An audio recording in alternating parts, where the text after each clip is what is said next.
that if she had heeded it, might have saved her life. That woman's name was Sharon Tate.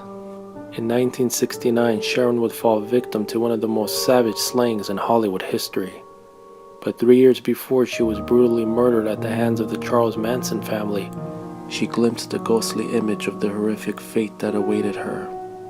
Sharon was a struggling actress hoping to make a name for herself when she met Jay Sebring, who would soon become known as the premier men's hairstylist in Hollywood. The two dated for 3 years and even announced their engagement at one point, but Sharon broke it off with him in 1966 when she met her future husband, Roman Polanski. The breakup was not bitter and the two of them stayed very close friends. In fact, it was Jay who was keeping Sharon company at the Cielo Drive house while Roman was away filming, and it was Jay who died trying to protect her from the Manson clan. Jay lived in Benedict Canyon, in the former home of Jean Harlow. He loved the house but was always concerned about its past.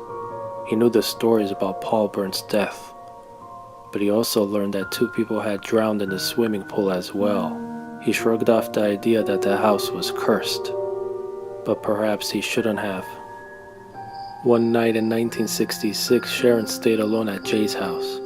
Unable to sleep, so she stayed awake in James' room with all the lights on. She was very uncomfortable.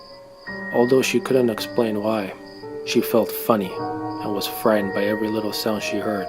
Suddenly, a person that she described as a creepy little man came into the bedroom. What happened next would be especially chilling in light of events to come. Sharon started down the stairs, but halfway down she froze in shock. There was a figure tied to the staircase post at the bottom of the steps. She couldn't tell if this was a man or a woman. However, she could clearly see that the figure's throat had been cut. Then the apparition vanished. Shaken, Sharon went into the living room to get herself a drink, but couldn't find where Jay kept alcohol. She felt an inexplicable urge to press on a section of the bookcase, and it opened to reveal a hidden bar. Not thinking, she tore away a piece of wallpaper at the base of the bar as she nervously poured herself a drink.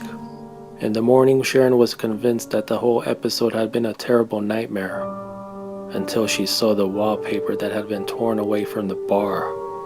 She had indeed seen the ghost of Paul Bern, and at that time, had unknowingly seen a vision of her fate.